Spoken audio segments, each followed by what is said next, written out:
नमस्कार, जय धन्वंतरी। आज हम रजस्वला परिचर्या के बारे में देख रहे थे कि क्या उसको करना चाहिए और वो हाइजेनिक है,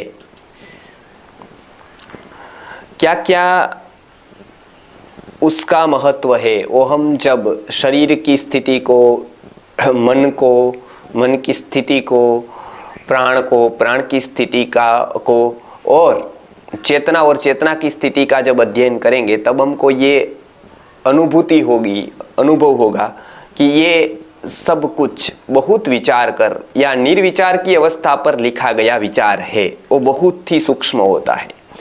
तो जैसे हजारों साल पहले यूरोपियन कंट्रीज में ये पता नहीं था कि नहीं दिखने वाले भी कोई जीव होते हैं, वायरस और बैक्टीरिया का भी कोई अस्तित्व होता है।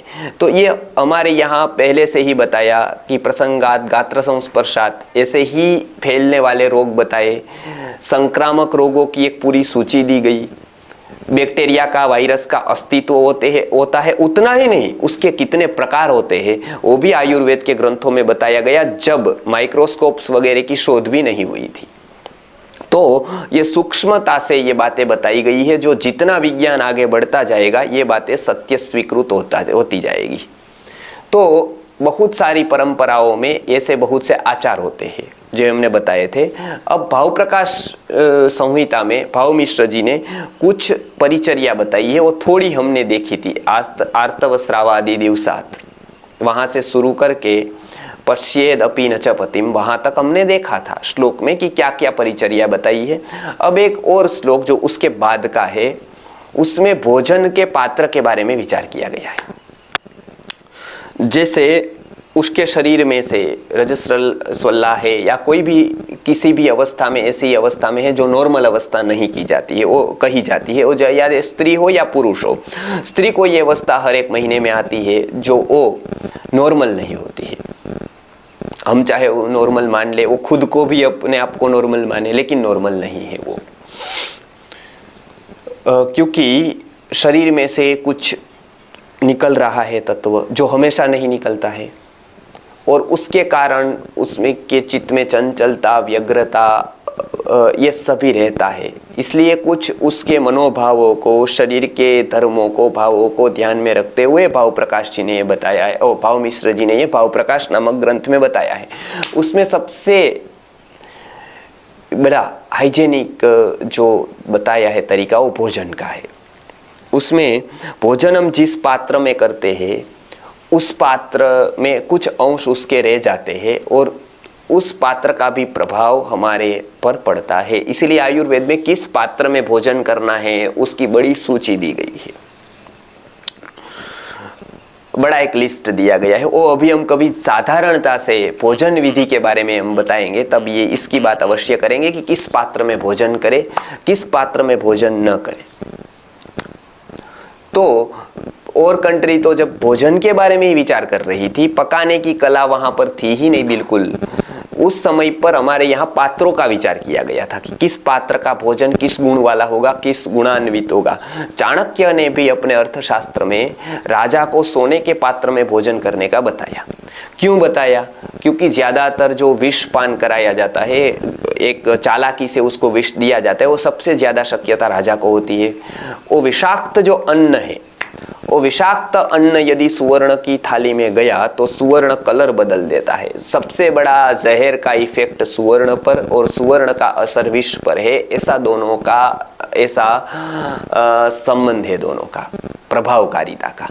तो ये इसलिए चाणक्य ने अपने अर्थशास्त्र में किस पात्रों में भोजन राजा को, मंत्रियों को करना है उसके बारे में बहुत कुछ लिखा है।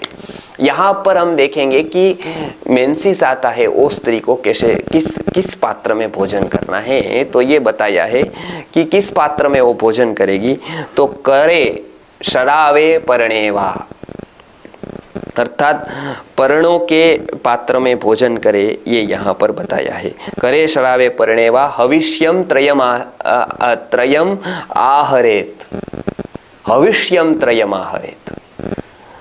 3 दिनों तक हविष्य, अर्थात हविष्य इसको कहते हैं जो सात्विक अन्न होता है, जो हवन करके, जो कुछ भोग लगाकर, जो कुछ प्रसाद के रूप में हम लेते हैं, तो तामस अन्न लेने का यहाँ मना किया है। अति उष्ण तीक्ष्ण अन्न लेने का यहाँ पर मना किया गया है। फिर क्या बताया कि ये पात्र के साथ तो पर्ण का कोई पात्र ले ले जो हाइजेनिक हो, केले के पत्ते को माना गया है या पलाश के पत्ते को माना गया है। ये न हो सके तो कोई भी प्रकार की ऐसी थाली जो सिंपल हो, कोई धातु की न हो, तो इस प्रकार की थाली में भोजन करने का बताया है। फिर अविष्य अन्न अर्थात तामस न हो, जैसे प्याज, लहसुन, चटनी, ऐसे पदार्थ नहीं खाने हैं उस समय, क्योंकि उष्णता शरीर में है, अंदर टेम्परेचर यद्यपि हम थर्मोमीटर से नापेंगे तो इतना ही नॉर्मल बताएगा, लेकिन एक प्रकार की उष्णता जो बाहर फील नहीं होती है, ऐसी उष्णता शरीर में रहती है, क्योंकि वो उष्णता की वजह से ही वो स्राव होता है। स्राव को करने के लिए उष्णता को करना जरूरी हो जाता है। जैसे हम घृत निकाल के लेने के लिए गर्म करते हैं पात्र को, वो गर्म होगा तब तो वो लिक्विफाई होगा, लिक्विफाइड होने के बाद वो निकल पाएगा।